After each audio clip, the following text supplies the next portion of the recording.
Olá, muito bom dia para quem está lá do outro lado do mundo, lá na Austrália, Nova Zelândia. Temos lá muitos amigos também que nos seguem. Boa tarde para quem está no Brasil e boa noite. Nós estamos aqui na Europa também, partilhando hoje a nossa live cultural com o nosso diretor musical, músico, produtor e multifacetado Mauro Perelman, que eu já agradeço por ele ter aceito o nosso convite aqui do Coletivo Estrela para falarmos sobre cultura e criatividade na época, no meio de uma pandemia, de uma crise econômica e tudo, e como é que o brasileiro, com a sua criatividade, arranja soluções para sair dessa crise, ou pelo menos amenizar a crise. Temos aqui a nossa queridíssima parceirona do coração, Tetê, que está lá em São Paulo, eu vou passar a bola para ela. Oi, Tetê, como está o tempo aí em São Paulo? Calor, muito calor. Acho que os três aqui agora estão num bom tempo, né? Ninguém está passando frio, isso é bom. Um beijo para a Cláudia, beijo, Mauro, obrigada por estar aqui com a gente. Agradeço também ao Dair. É muito bom, a nossa moderadora também, parceira do Estrela, que já está dando boa tarde, boa noite e bom dia para todo mundo espalhado pelo mundo. Essa ideia de receber o Mauro, a gente já andou divulgando muita coisa bonita que ele faz, e a Cláudia falou da criatividade do brasileiro, mas não só a criatividade, mas também essa coisa como é que partilha a dor sem estar perto, né? E aí o trabalho do Mauro fez esse convite e nos emocionou muito. Espero que você conte um monte de coisas boas aqui para a gente e que também mexa com outras pessoas, como a gente se sentiu emocionada. A todos que estão chegando, eu peço para seguir a nossa página no Face, no Instagram, no Twitter e também no YouTube, que é o nosso recém-nascido, querido. Tem o apoio também da Inteligência em Cima da Mídia, do querido Magrão. Somos todos aqui voluntários, com um monte de ideologia na cabeça, mas muito mais vontade de agir, né? Então, pensar e fazer. Então, podem chegar perto e bem-vindos. Vamos agora receber Mauro com muito carinho. Mauro. Bem, obrigado. Vou fazer uma apresentação. O Mauro é músico, produtor e diretor musical e muitas outras coisas. E para vocês conhecerem melhor o Mauro, nada melhor do que assistir um vídeo produzido por ele, uma qualidade altíssima, que eu tenho certeza que vocês vão amar e ficar emocionados. E já na volta falamos com o Mauro, ok? Pode ser? Claro. Vamos lá. Okay.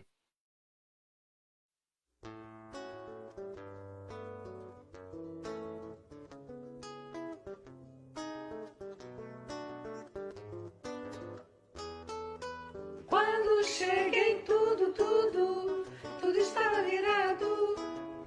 Apenas me viram, mas eu mesma viro os olhinhos. Só entro no jogo porque só mesmo depois de esgotar o tempo regulamentar.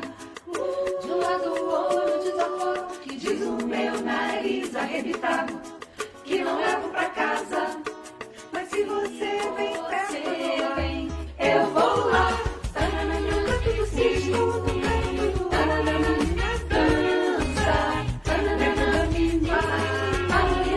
a menina dança.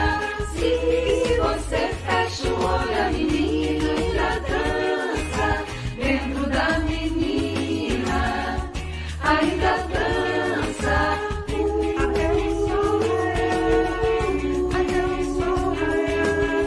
Até dentro de você nascer o que há.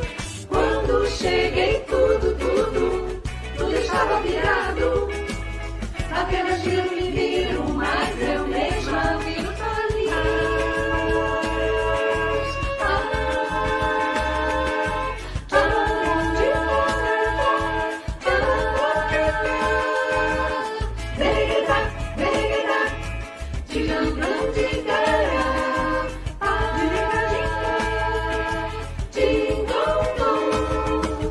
Quando cheguei, tudo estava virado. Apenas me viram, mas eu mesma viro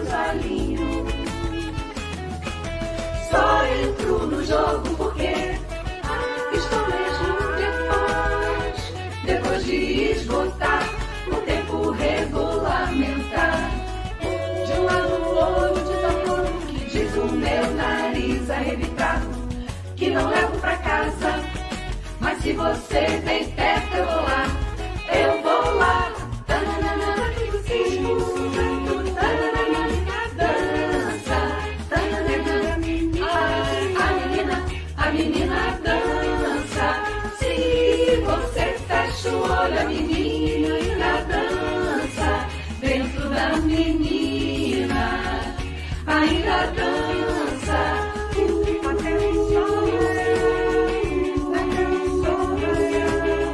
Até dentro de você nascer o que há. Quando cheguei tudo estava virado. Apenas viro que viro, mas eu mesma viro para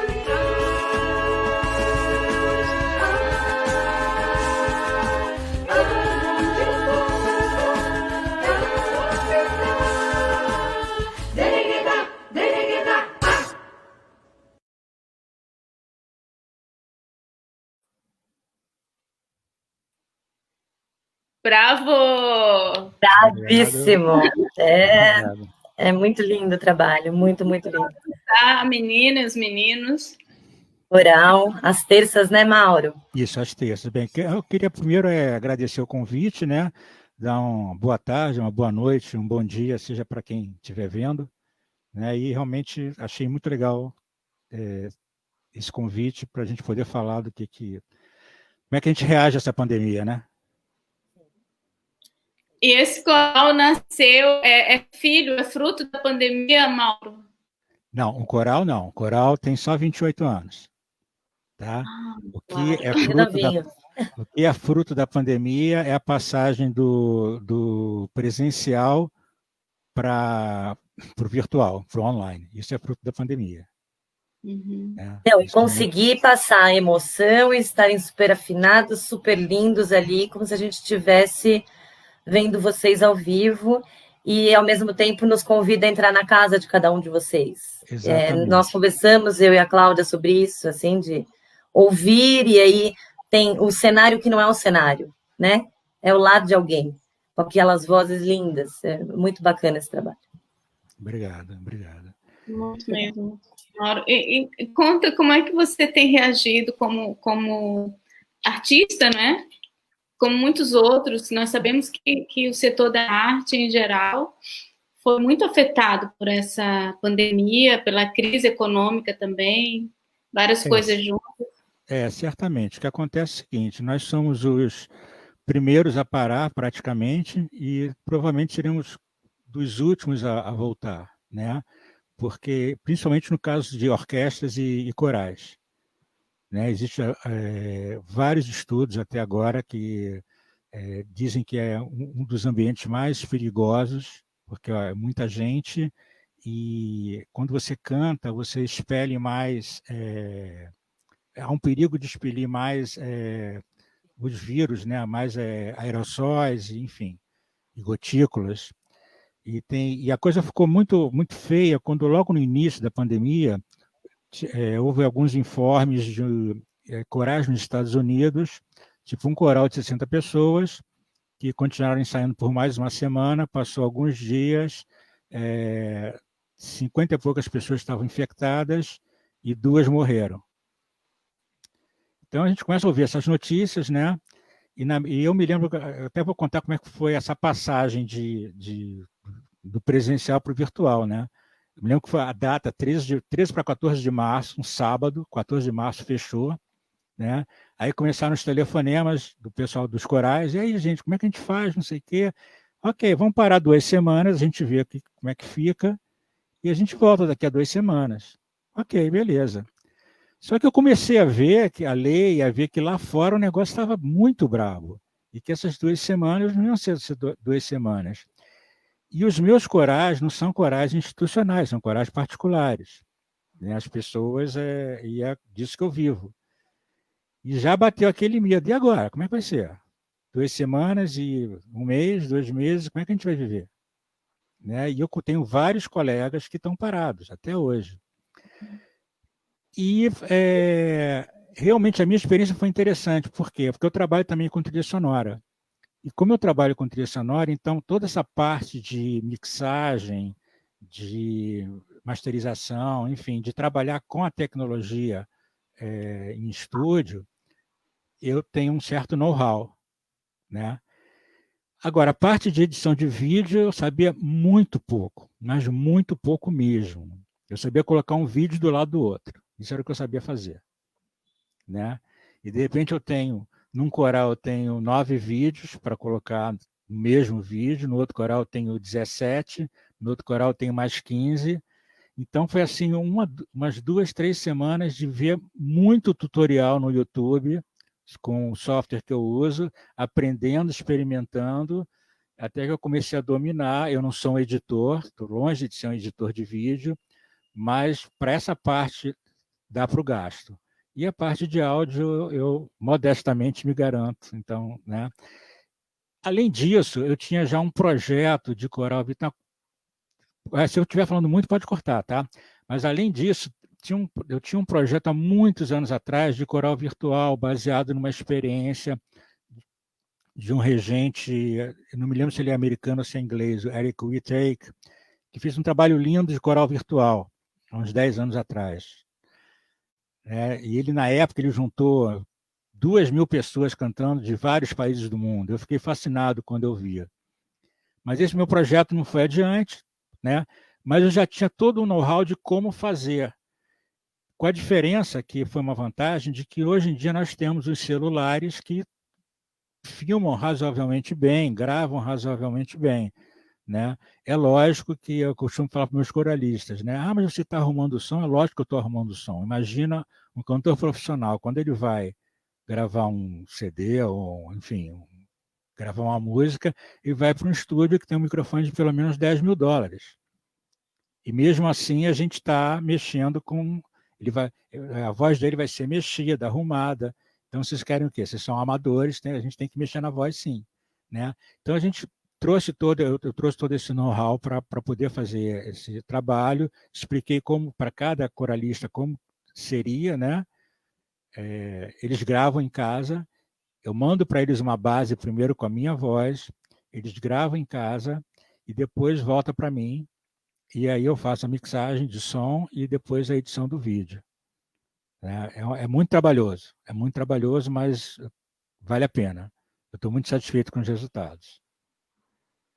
E é realmente muito bom, Mauro, parabéns. Obrigado. Eu acho que essa pandemia também ela mostrou para muitas pessoas, trouxe essa capacidade de se reinventar, de se readaptar, não é?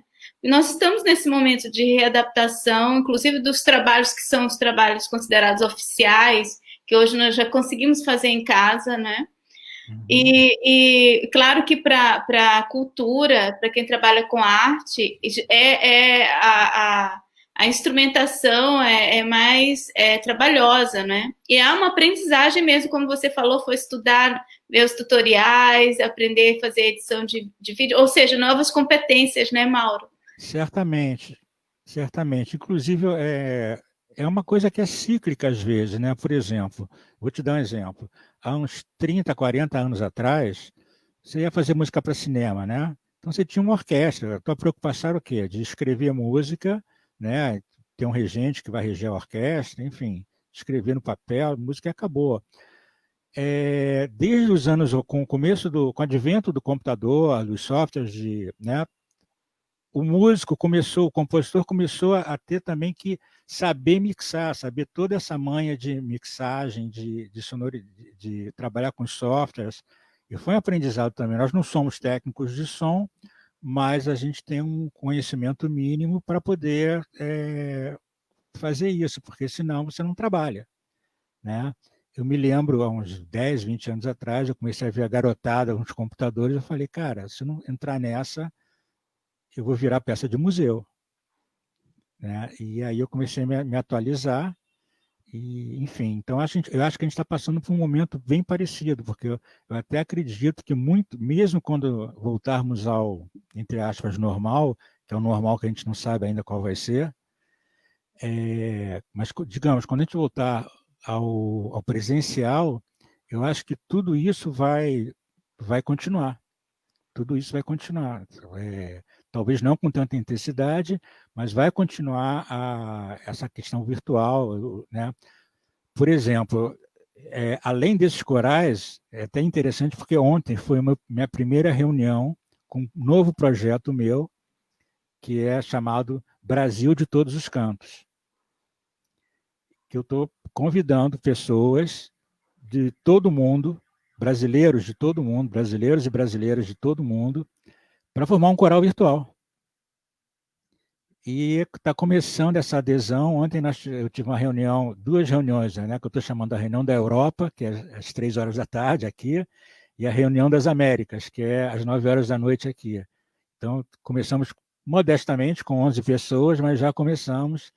Provavelmente daqui a um mês e meio já tem um vídeo novo aí do Brasil de todos os cantos. E como é que você fez essa divulgação, Mauro, para encontrar esses novos parceiros pelo mundo? Porque realmente agora, e a gente repete isso no Estrela, porque aconteceu isso em razão da pandemia, nós também nos reunimos, e independe de onde estamos, né? Isso. Nos aproximou de alguma forma. Como é que você está encontrando essas pessoas? E se ainda está aberta a inscrições, quem sabe a gente também divulga aqui pelo Estrela, deixa aberto, enfim. Você é quem manda. Então, vamos lá. Eu entrei em 50 mil grupos de brasileiros em Nova York, brasileiros em Paris, brasileiros na Suécia, brasileiros na Rússia, enfim. E comecei a divulgar, mostrando esses vídeos também, né? Tem o meu site, tem o meu canal de YouTube, e as pessoas começam a se interessar, né? Podem me contatar através do e-mail, através do Messenger, né? E muitas se interessaram, tem uma pequena taxa, muitas eu senti que não vinha ao caso, mas aos pouquinhos a gente está começando a reunir as pessoas. Por enquanto só tem mulheres, são 11 mulheres, por enquanto. Então, só para vocês terem uma ideia, eu tenho uma pessoa da Alemanha, uma pessoa da Noruega, uma da Inglaterra, 3 dos Estados Unidos, 2 de Israel, uma de Alagoas, Brasil, e 2 do Rio de Janeiro, Brasil. Né? Então, eu acho que essa questão que a pandemia trouxe do virtual, né, ela vou falar uma coisa, não é que eu estou dizendo que a pandemia é boa, pelo amor de Deus, a pandemia é terrível, terrível, mas a gente tem que reagir de alguma forma, e encontrar algum sentido que que a gente possa sobreviver e que nos dê motivo para sobreviver. E essa questão do virtual, eu acho que é um motivo muito grande, muito bom, e realmente tem uma função de aproximar as pessoas. Gente, como é que eu poderia fazer um grupo com gente que mora longe? Hoje em dia é possível. Né? Então, brasileiros... Mas isso seria impensado em março, né? A gente já não se sentiria capaz de fazer algo com brasileiros ou com qualquer pessoa do mundo em março. A nossa cabeça também mudou muito rápido. Exatamente. Né? Exatamente. Da reação. Porque você tem esse acesso, né? E você tem esse acesso e você tem esse limite. Né? Você tem esse limite, você não pode se encontrar. Você não tem como se encontrar. Então, você tem que dar Agora, você falou, né?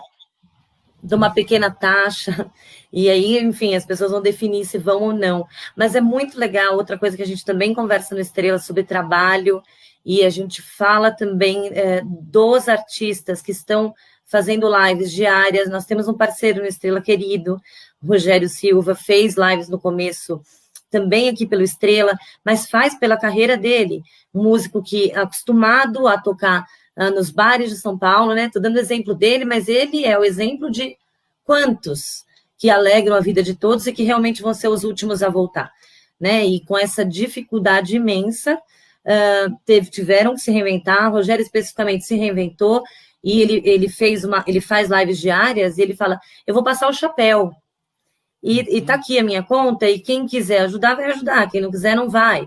Né? E o outro vai falar: não, olha, para entrar vai ter cover, cada músico vai fazer do seu jeito, mas a música faz muito bem para a vida. Então a gente entender que se a gente tivesse fora, estaríamos num bar, vamos para o bar em frente ao computador, dentro de casa, porque a gente cuida da vida, da nossa, das pessoas, e ainda cuida das famílias todas, né? Porque vocês sentiram muito mesmo, e não só vocês, óbvio, mas a cultura não para de ser golpeada no governo.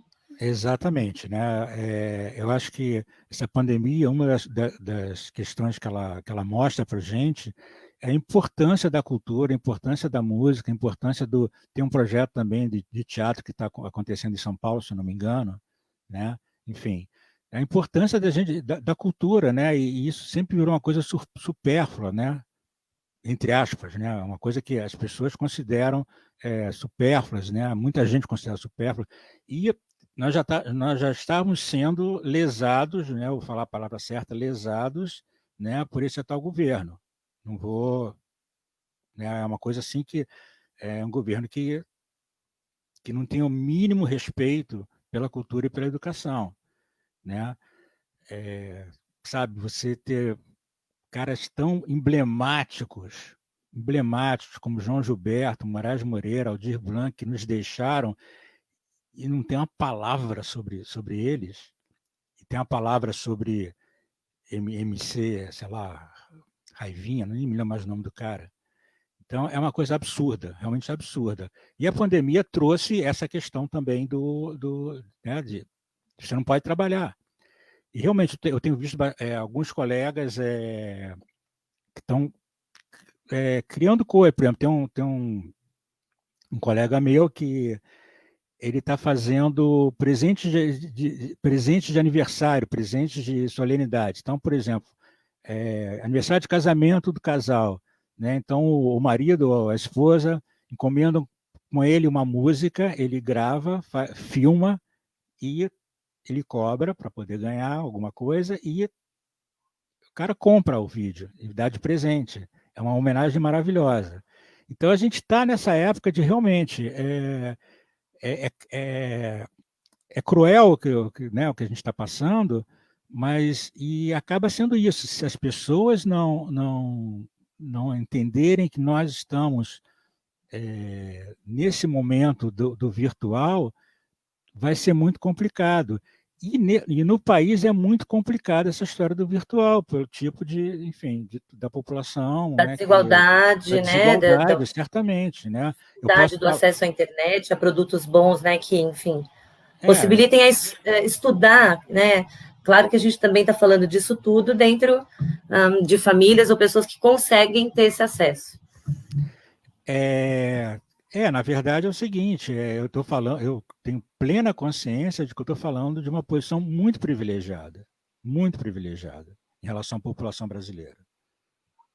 Não tenha dúvida, né? Mas eu conheço gente que tem uma posição privilegiada e está aí desesperada, que não conseguiu reagir, né? Como conseguiu reagir. Eu estou num grupo de regentes de coral da Inglaterra. Tem gente ali com depressão, totalmente com depressão. Tinha uma pessoa que outro dia botou um post que ela estava indo para uma entrevista de emprego depois de 20 anos trabalhando como regente, porque ela não tinha o que fazer. E ela estava começando a não ter como pagar as contas, então ela ia para um outro trabalho, né? Então é complicado, né? Mas eu insisto nisso, sabe? A gente tem que encontrar um caminho. Isso sim. Mauro, temos aqui uma pergunta da Danusa. Eu gostaria de cumprimentar todos aqueles que estão aqui nos apoiando e conversando conosco. A Sônia, acho que a Sônia é a tua irmã, Mauro. Isso, minha irmã. A Aldair, que está ali, nossa moderadora querida, muito obrigada, bem-vinda. O Magrão, nosso parceiro da Inteligência Acima da Mídia, está aqui conosco. Assinem lá o canal da Inteligência Acima da Mídia, que tem nos apoiado imenso e é muito importante para nós os parceiros, né? Temos aqui Justa Justiça, somos todos pela liberdade. Muito obrigada por estar aqui acompanhar a nossa live. Temos aqui ainda isso, Aldair. Então, a Danusa, a Gigi, minha amiga querida, muito obrigada, um beijo para você. Cadê a pergunta da Danusa? É o seguinte: essas pessoas já eram envolvidas com a música ou foi algo que procuraram para ter uma atividade? Eu acho que ela está perguntando sobre o vídeo. sobre o vídeo, aquelas pessoas, aquelas mulheres maravilhosas que cantaram.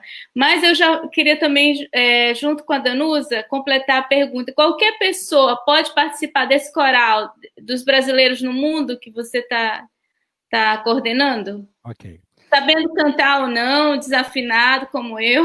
Tá. Ou tem que ser uma pessoa profissional que já tem algum conhecimento. Tá, então eu vou começar pela Danusa, tá? Então é o seguinte, as participantes das terças, elas são ligadas em música como ouvintes e como participantes de corais, né? Então, as terças existem, como eu falei, há mais ou menos 28 anos, né? Não são as mesmas, de vez em quando tem uma troca, mas existe uma permanência bem grande, né? Então, adoram cantar e a gente ensaia toda terça-feira, por isso que se chama As Terças, além de que terça é um intervalo musical bem característico de quando a gente faz música vocal, né? Então ela já tem algum envolvimento. Agora, no caso das pessoas do coral do Brasil de Todos os Cantos, eu sempre trabalhei com leigos, né, nessa parte de coral, ou seja, pessoas que gostam de cantar, tá? Então é aberto para quem quiser cantar. Não tem não são profissionais, nada disso. É aberto para quem quiser cantar.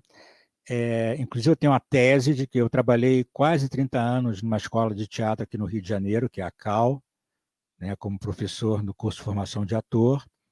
Então trabalhei com muito leigo e eu assino a seguinte declaração: 90% das pessoas são cantáveis e afináveis, tá? Ou seja, dá para é uma questão de trabalho, é uma questão de você se entregar, é uma questão de poder, de querer aprender, né? Eu não gosto muito da palavra dom, porque acho que ela é muito determinista, né? Ah, o cara nasceu com aquele dom. Não, o cara nasceu com aquele dom, mas ele teve que estudar pra caramba para chegar até onde ele provavelmente chegou, tá? Então, o coral é aberto para quem quiser.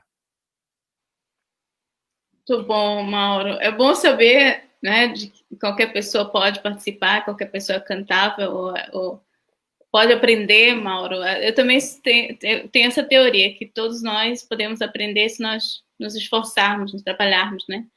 Eu não sei se Certamente. chegamos a Messi, mas o Cristiano Ronaldo trabalhou muito.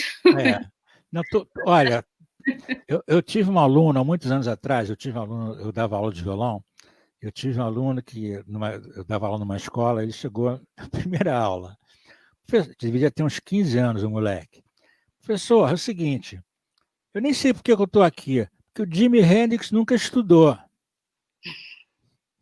Aí eu falei para ele, escuta, pode ser que eu esteja na frente de novo o Jimi Hendrix, não sei. Agora, você está enganado que ele nunca estudou. Ele nunca estudou formalmente.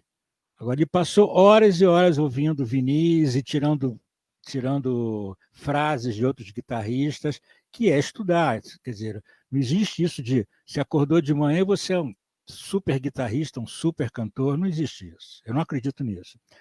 Certamente algumas pessoas têm mais facilidade, outras menos. É aquela história, eu sou péssimo em futebol, mas eu posso jogar futebol para me divertir. Não vou ser o Neymar, mas eu posso jogar a mesma coisa. Você pode cantar. Todo mundo pode ser cantor? Não, não é todo mundo pode ser cantor, não. Mas cantar todo mundo pode. Muito bom saber disso. Mauro, dentro dessa perspectiva que nós temos que nos reinventar, e também pensando talvez o que seria o novo normal, ou se vamos voltar a algum normal algum dia, depois dessa pandemia, como que tu, como diretor musical, como produtor e como músico, vê a cultura para o futuro? Pergunta complicada, né? Complicada. Muito complicada. Né? Porque eu acho que vão ter vários estágios, né? Quer dizer, eu acho que deveriam ter vários estágios, né? Então, é um estágio primeiro com muito cuidado, com muito mais cuidado de como você vai ensaiar, né? até, se for o caso, eu acho que em algum momento a gente vai chegar num momento de poder se reunir, poder entrar no cinema, né, entrar num teatro, eu espero que aconteça isso. Mas, enquanto isso, eu acho que são várias fórmulas, né? Desde o teatro só virtual, a música só virtual, né? Quando você falou essa questão desses shows virtuais que estão acontecendo, né? Está começando a acontecer primeiro com os grandes artistas, que tem um patrocínio, né? Você vê que algumas empresas estão patrocinando, Gilberto Gil, o Caetano Veloso, né? Então, os músicos que tocam com ele estão podendo trabalhar, tal. Mas eu acho que tem que chegar um momento que as pessoas vão ter que entender que qualquer live, alguma coisa tem que ser paga, porque é disso que a gente vive, né? Então, eu não tenho uma resposta muito clara para essa pergunta de como é que vai ser no futuro. Não tenho uma resposta muito clara, né? Muita coisa, na verdade, nos últimos 10 anos, desde que a gente começou a ter uma internet mais rápida, muita coisa passou a ser virtual, a não exigir presença. Por exemplo, mesmo antes da pandemia, eu trabalhei durante muitos anos numa produtora que fazia um programa para a Fiocruz, para a Fundação Oswaldo Cruz. Então, eu sonorizava programas de televisão e eles me mandavam tudo por WeTransfer, né? Eu sonorizava e mandava música de volta. Raramente eu ia lá, né? E geralmente sempre tem aquela situação, né, de pô, o cara não aparece aqui, né, tá ganhando, né? Aí um dia teve uma pessoa que fez uma piadinha, eu falei, cara, toda vez que você me vê aqui, você pode ter certeza que eu não estou trabalhando. Se eu estou aqui é porque eu não estou, porque eu não tenho como trabalhar aqui, né? Então, tem essa questão também das pessoas se acostumarem a produzir, né, por elas mesmas, né? Não tem, eu sempre detestei o horário de trabalho, né? Eu sou antítese daquela coisa de 9 às 5, para mim isso é uma prisão, né? Então eu me acostumei a trabalhar sozinho e trabalhar online, né? Então para mim não é muita novidade essa história de trabalhar online, não. Então, e eu acho que o futuro vai passar muito por aí. Agora, eu queria fazer uma pergunta que tem a ver com a nossa política brasileira, Mauro. Vamos lá. Nós sabemos que esse governo que está no momento tentando governar o Brasil, né, mas nós sabemos que já é um trem desgovernado, ele é anticultura.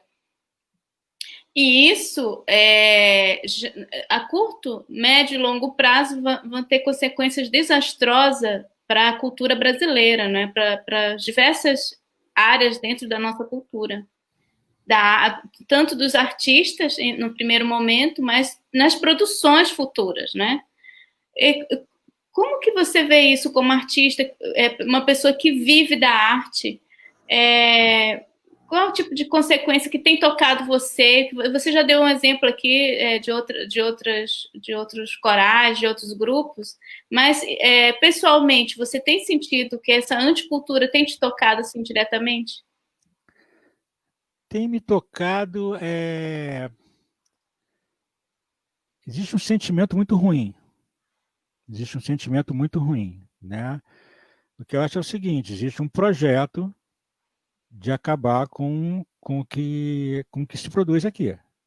Existe um projeto, né? Existe uma tentativa de mostrar para a população um discurso de que nós somos um bando de vagabundos, né? Os artistas são um bando de vagabundos, né? Que mamaram nas tetas da Lei Rouanet. As pessoas nem sabem como é que funciona a Lei Rouanet, mas falam essa besteira, né?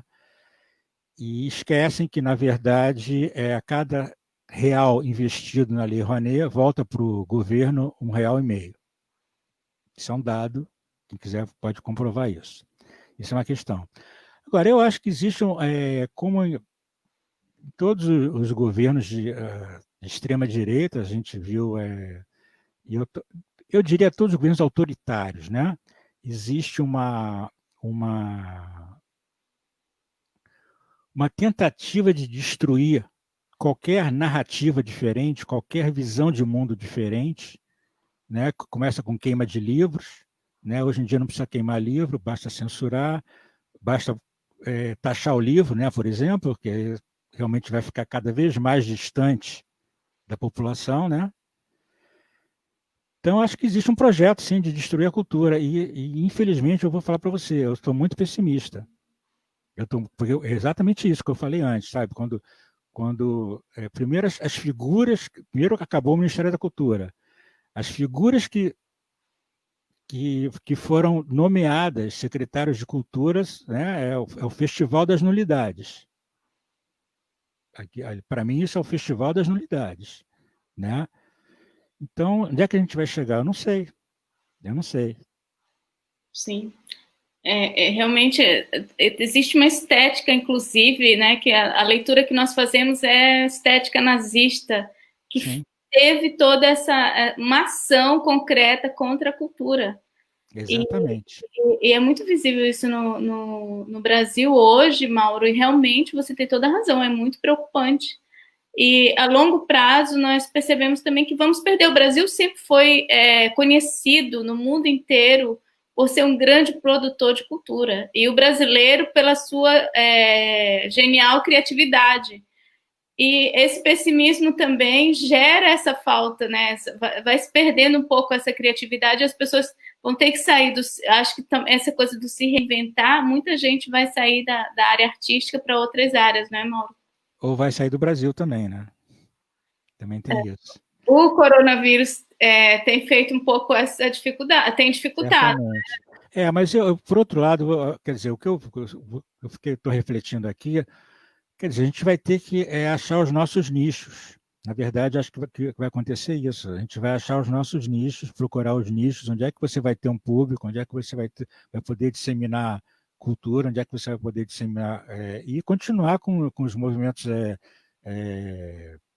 com as ONGs que levam cultura para a população mais carente, né?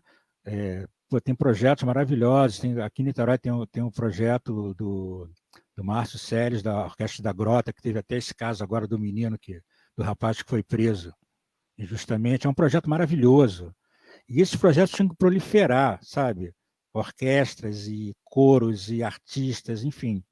Né? Independente, porque o objetivo desses projetos não são de formar profissionais, né? Mas é cidadania, é civismo, né? No bom sentido, lógico. Né? E, enfim, então eu estou bastante pessimista, mas eu acho que a solução vai ser realmente os nichos. Né? Não tem outro jeito.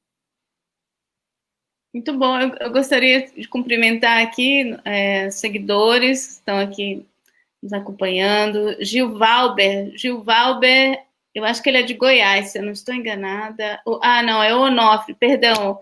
Boa tarde, Onofre, bem-vindo, Gil Valber. O nosso amigo Magrão está aqui, o nosso rabino Jaime Fux. Bem-vindo, Jaime. Fala, e o Jaime. Tuckerman, acho que falei certo. Marcos Tuckerman. Ele faz aqui uma pergunta, Mauro. Existe uma solução que os profissionais possam sair disso ou esperar um novo governo? Bem, eu acho muito difícil que nesse governo haja alguma alternativa. Não vejo a mínima possibilidade. Tá? E o que sim é que os artistas vão continuar encontrando suas soluções. Né? Acho que os artistas vão continuar encontrando a sua forma de chegar até o seu público. Isso eu tenho certeza. Né? Com todos os problemas que estão acontecendo, tal, mas o governo disseminar cultura, eu não tenho a mínima esperança. Tenho a mínima esperança. Os governos anteriores, eles tiveram um comportamento muito positivo, né? Assim que eu vejo, Mauro, para a cultura. Ou não, né? Não vês assim? Eu acho que sim. Eu acho que para a cultura, eu tenho as minhas críticas em relação à educação, mas em relação à cultura, eu acho que houve bastante incentivo. Né? Aqui no Rio de Janeiro tiveram as lonas culturais, que eram projetos muito legais. Todo o projeto dos SESCs. Né? Então, eu acho que houve... Eu vou falar uma coisa que é o seguinte, quando começou as eleições, eu já falava, olha, qualquer coisa, menos isso que está aí. Qualquer coisa é melhor do que isso que está aí. Porque você tem como dialogar, você tem como fazer oposição, sabe? Você não tem uma ameaça à democracia como nós estamos tendo, né? E quando tem uma ameaça à democracia, a cultura é um dos primeiros a serem lesados, né? Um dos primeiros a serem mirados e atingidos, né? Então, eu acho que qualquer outro governo, seja de quem for, a gente teria uma situação melhor. A cultura sempre teve esse papel importante de resistência, de provocação, de crítica, né? Uma crítica social fundamentada, bem feita, estruturada. E nesses governos autoritários, as primeiras coisas que eles tiram realmente, essa censura da cultura, porque para evitar esse tipo de reflexão, né? Exatamente, não é à toa que a gente teve censura na época da ditadura, uma censura burra, ignorante, né? Às vezes era até gozado algumas coisas, né? Porque tinha vários truques para se deixar passar determinadas coisas, né?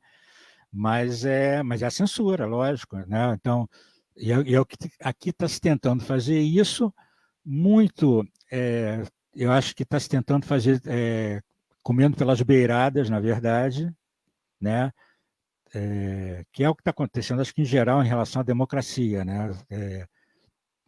Tem um livro que eu acho que eu li que eu acho muito bom, e esse livro é antes do governo Bolsonaro, tem mais a ver com o governo Trump, com os Estados Unidos, que é Como Morrem as Democracias, que é exato, parece uma receita de bolo, entendeu? Que é o que está acontecendo aqui, está acontecendo na Hungria, está acontecendo em vários outros países, e a receita é a mesma, né? Enfrentamento com a imprensa, jogar a imprensa contra o povo contra a imprensa, enfrentamento com a cultura, com a ciência, é uma receita de bolo, né? Então, enfraquecimento das instituições públicas. exatamente, aparelhamento das instituições. Aqui, eu lembrei agora de um fato histórico aqui em Portugal. Nós tivemos o 25 de abril, que foi a Revolução dos Cravos, né?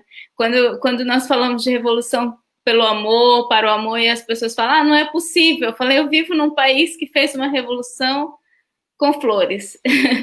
E foi usado, no momento da Revolução, quando a Revolução começou no 25 de abril, foi usado uma música, a cultura, todas as músicas, né, eram censuradas, eram avaliadas, havia aquela avaliação, uma pessoa que avaliava se a música era censurada ou se podia passar na rádio. E, sabendo disso, os militares escolheram uma música que não era censurada e divulgaram que seria, quando a música tocasse, já tinham combinado com o pessoal da rádio, e quando a música tocasse, já sabiam que era o sinal para a revolução. Acabou que a música não deu certo com aquela música, e em cima da hora trocaram a música, que foi essa que ficou muito conhecida, Grânula Vila Morena. Uhum. Mas é muito interessante como a cultura sempre está envolvida no processo da revolução. E no nosso caso aqui em Portugal, uma revolução belíssima, feita pelos militares, né, boa que diga, muito bem organizada, e que tiveram essa genialidade de usar as estações, inclusive públicas, de rádio, para divulgar o sinal, que seria o sinal para o início da revolução. E é isso que nós também esperamos no Brasil, que aconteça isso, que a cultura não morra, né, junto com a democracia, porque eu acho que a cultura é a resistência, né? Porque a cultura ela permeia todos os patamares da sociedade, não é, Mauro? Eu acho que a cultura é a identidade do povo, né? A cultura é a identidade do povo, e certamente quando eu falo que eu estou pessimista, eu estou pessimista em termos dos incentivos, dos incentivos gerais, não só monetários, mas, enfim, né, de haver um projeto de levar a cultura para as pessoas, né? Mas, por outro lado, eu acho ótimo, eu acho que a cultura não morre, ela não vai morrer nunca. Se a gente passou pela ditadura e a cultura foi um grande pilar da resistência à ditadura, ela vai continuar sendo, né? Então, sabe, como alguém que vive da cultura, que, enfim, que é apaixonado pela música e é minha casa, a música é minha casa, né? Então eu não posso dizer vai acabar, não vai acabar a cultura, mas a gente vai sofrer bastante. Acho que vai sofrer bastante e eu espero que esse tempo termine em 2022, porque se for prolongado, aí vai ficar muito bravo. Eu acho que vai ser muito ruim para todo mundo.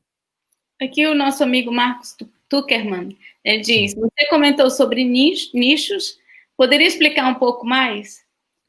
É você buscar pessoas, um público que queira te ouvir, que queira interagir com você. Como eu estou fazendo, por exemplo, eu estou buscando as pessoas que gostam de cantar, né? Enfim, né? Isso em termos de você continuar fazendo o seu trabalho, e em relação às ditaduras culturais, de procurar projetos e procurar, aí começa a ficar complicado, um financiamento que possa levar projetos para quem não tem tanto acesso à cultura como a classe média, por exemplo, tem, né? Então, acho que é isso, os nichos são esses, né? Então, por exemplo, se eu sei que tem gente que, se eu sou um músico de bossa nova, eu vou procurar as pessoas que gostam de bossa nova, por exemplo, né? Se eu sou por aí afora. Eu acho que também, Mauro, essa questão de se readaptar, né? Da adaptação, procurar novos nichos, mas novas competências também dentro da tua habilidade, não é? Isso, como você fez, né? Procurou aprender a editar vídeos, que foi uma competência complementar para você. Então, eu acho que são várias coisas também que se pode pensar, né? A Aldair fez aqui uma pergunta relativa ao pessimismo. Mauro, seu pessimismo se deve também ao fato do governo atual ter sido eleito democraticamente? Sim, infelizmente sim. Né? A gente vê que acho que o Brasil se assustou, né? Uma parte do Brasil se assustou com a outra parte do Brasil, vamos dizer assim, né? Quando eu vejo, exatamente, eu estou vendo a pergunta dele, né? Quando eu vejo pessoas enfrentando médicos, vaiando enfermeiros, né? Pessoas que já começaram a falar, a ser contra uma vacina que não existe ainda, né? Enfim, todo um conservadorismo. A gente está voltando à Idade Média, né? Então, em termos de conservadorismo. Então, me assusta, sim, me assusta bastante, né? Uma parcela da população que é, sim, machista, é misógina, é racista, é homofóbica, e até então, até uma determinada, até então ela ficava na dela, vamos dizer assim, né? Ficava escondido, você ficava escondido. E agora não, agora você pode falar, né? É democracia, mas é triste que isso permaneça. Eu acho que tem um exemplo muito, muito, muito interessante, que é o seguinte: quando o Bolsonaro, logo no início a primeira visita dele ao Chile, ele foi fazer uma homenagem ao Pinochet, e o presidente do Chile, que é um cara de direita, falou: aqui não. Quer dizer, houve ali uma revisão da história que, infelizmente, nós não fizemos o nosso dever de casa. Né? Eu acho que também isso uma das causas do que está acontecendo.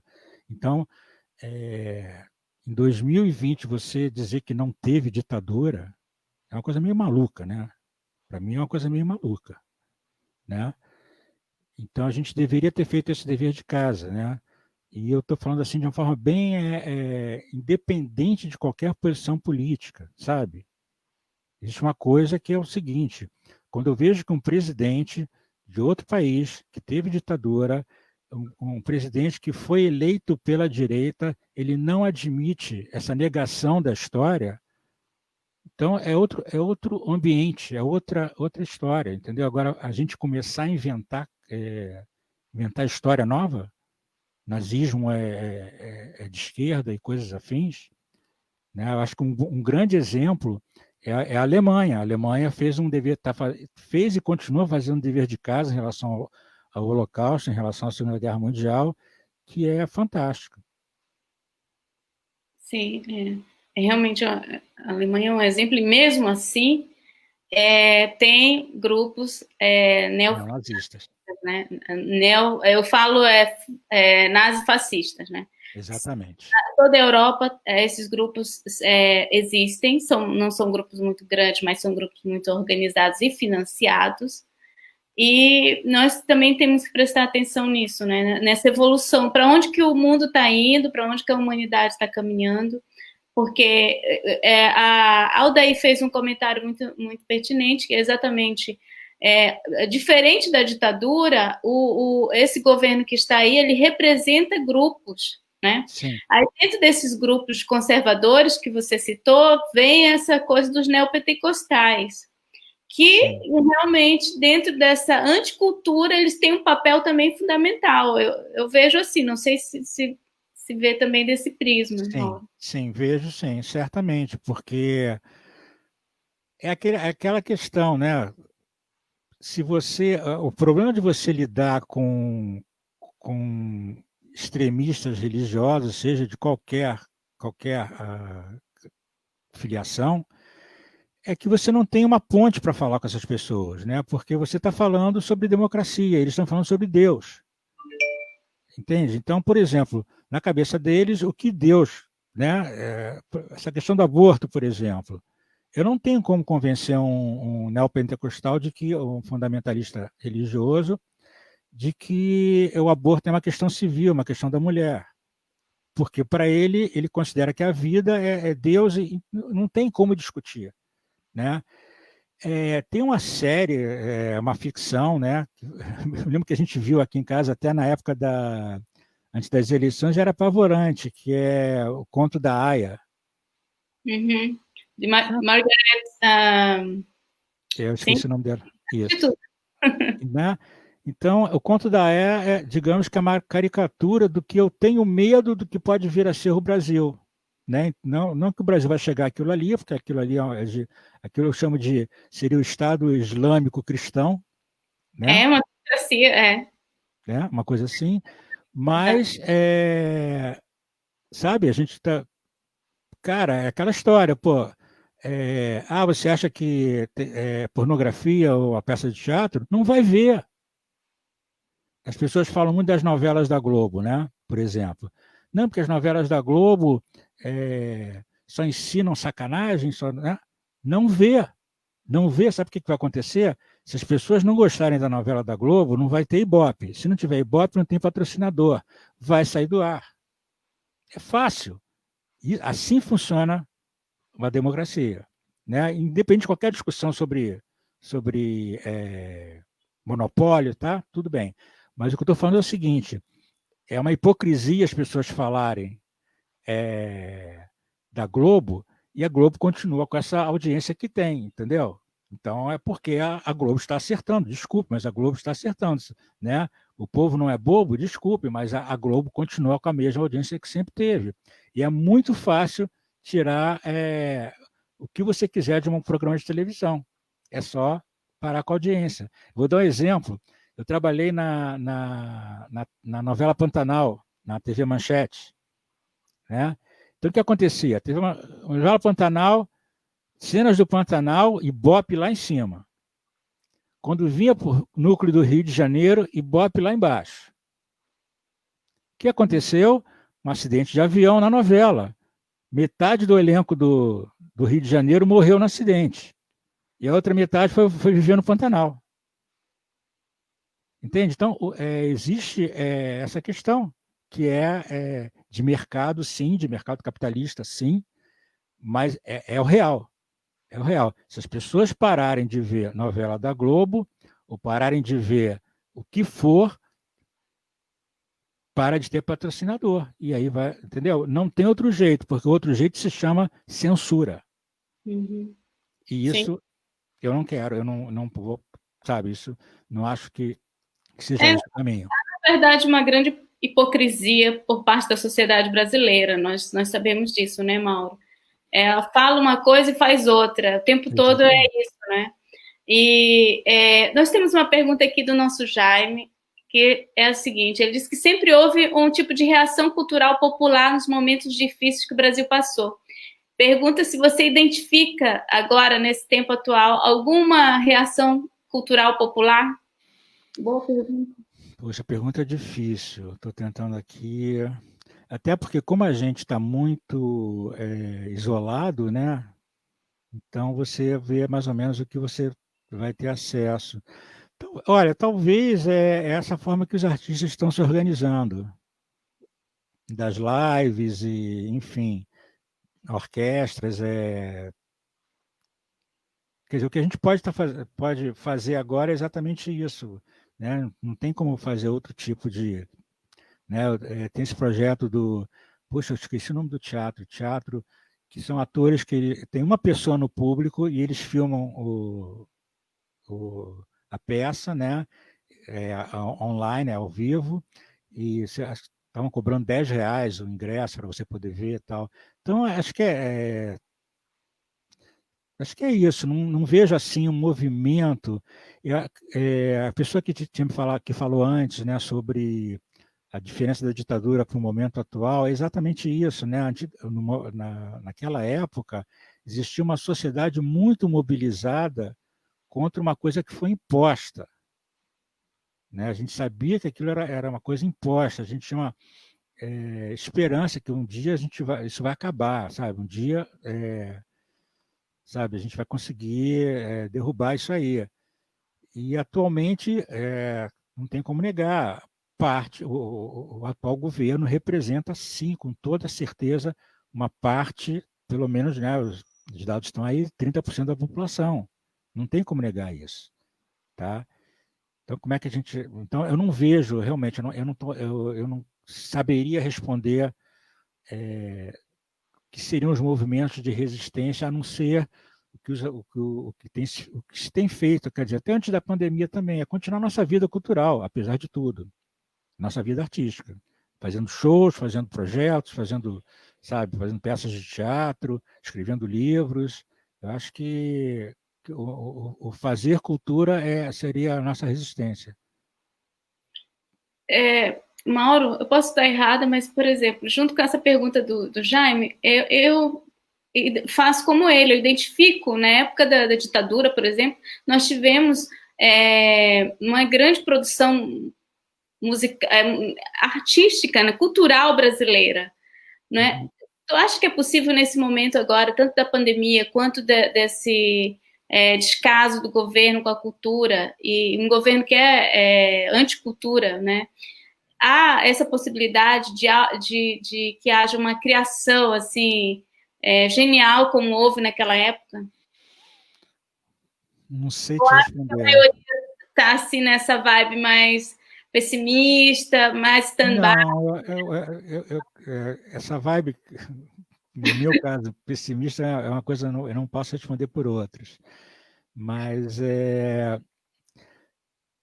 eu não sei porque era outra situação. Eu vou te dar um dado também, que é uma coisa que eu sempre tenho pensado muito. As pessoas falam muito, mas na época da ditadura tinha essa resistência. Poxa, Chico Buarque, Gilberto Gil foram os melhores anos da música brasileira, né? Os anos 60, 70 foram anos maravilhosos em termos de, por incrível que pareça, né? Foram anos de ditadura, mas de criatividade, de criação musical, principalmente, muito, né? São os anos dos nossos heróis, vamos chamar assim, né? Agora, eu vou falar uma coisa também. As pessoas falavam, na televisão você via os festivais, era outro nível, né? Os festivais maravilhosos, a televisão. Quem consumia cultura nos anos 70 era basicamente classe média para cima. Cultura, estou falando cultura entre aspas, oficial, tá? Quer dizer, quem tinha acesso, né? Então, quem comprava disco, quem ia show, quem ia teatro, era classe média para cima. A televisão se preocupava com a classe média para cima. Nos anos 80 que as outras classes começam a consumir cultura. Começam a comprar disco, né? Começam a ter televisão. Eu me lembro, quando surgiu a televisão colorida, nossa, era caríssima. Poucas famílias tinham televisão colorida, né? A gente ia no vizinho ver televisão colorida. Então, essa comparação, às vezes, ela tem alguns fatores que a gente tem que levar em conta, né? Porque a gente está falando, na época, a gente está falando de um público que consumia cultura muito menor do que o público que consome cultura hoje em dia.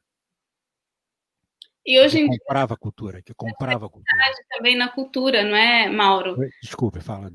Nós temos uma diversidade aqui no século XXI, é diferente do século passado, né? É muito maior, temos inovações, temos a tecnologia também que trouxe um novo conteúdo para a cultura.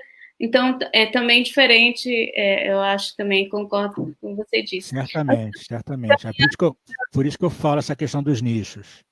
Exato, pois é. Existem, nesse momento, podemos contar que existem outros nichos que precisamos descobrir. Mauro, nós estamos caminhando para o final da nossa live. Uhum. Estou super feliz de ter conversado contigo sobre esse tema também que me diz respeito, porque eu gosto muito da cultura, sou uma consumidora de cultura, tenho aqui em casa artistas. Legal. E acho que a cultura, para mim, realmente é uma forte resistência e nós temos que nos agarrar a ela sempre. Depois, a música é aquilo que a Tetê falou no início, né? Ela nos ajuda a resistir, a viver e a ter, assim, esperança. Precisamos esperançar, como diz o poeta. Também queria pegar numa fala tua sobre a questão da depressão e aproveitar que hoje, 10 de setembro, é o dia de prevenção ao suicídio e pedir a todos os nossos amigos que estejam atentos para os sinais. A cada 4 segundos, uma pessoa morre vítima de suicídio. Sim, são vítimas, né? As pessoas acham que essa palavra não se enquadra quando a pessoa se suicida, mas sim, essas pessoas são vítimas da depressão, das circunstâncias, da pobreza. E então precisamos estar alertas para isso. No Brasil existe o CVV 188, o número que quem precisar de acompanhamento, aconselhamento, liga lá, as pessoas são maravilhosas e você pode mudar de opinião, né? E precisamos também falar sobre o suicídio e quebrar os tabus, entender que a depressão é uma doença grave e que o suicídio é uma questão de saúde pública. Então, todos nós temos que estar envolvidos e falar sobre isso, quebrar esses tabus, esses mitos, porque estamos no tempo dos mitos, mas nessa conversa sobre o suicídio é preciso nós termos muita atenção, porque ele pode estar muito perto de nós. Ok? Então, Mauro, quero agradecer a todos que estiveram aqui conosco, o nosso amigo Marcelo Silber, Onofre, Aldair, que fez uma moderação fantástica, o Magrão, nosso amigo parceiro aqui do Inteligência Acima da Mídia. Gostaria de pedir que vocês sigam as nossas redes, vão lá nos nossos canais, sigam o canal do Mauro, que tem coisas belíssimas lá no YouTube, que eu já fui ver.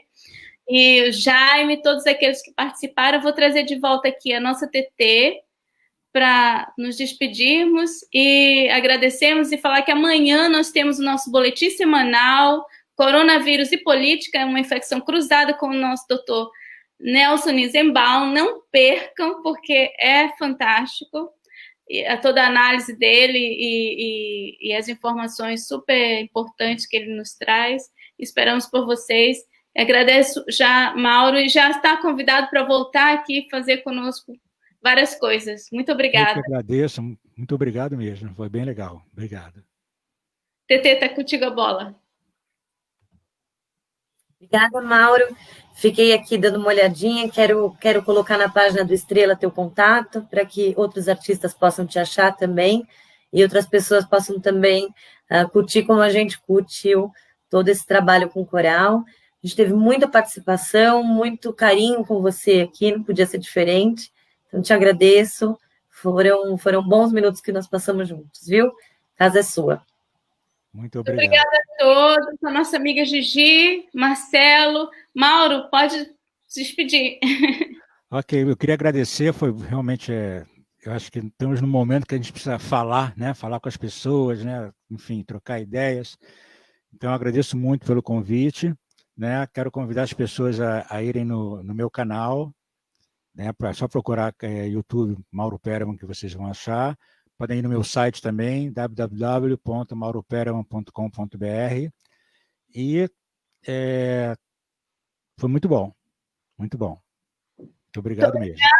Convido vocês a ficarem só mais uns segundos e assistir o nosso vídeo do Coletivo Estrela, a Voz Humanista. Participe conosco, vá lá nos nossos canais, fale conosco nas redes sociais, mande sugestões para lives ou pessoas que vocês queiram que a gente fale aqui, converse. E a nossa conversa é sempre humanista, sempre do bem, a nossa resistência pelo amor com flores.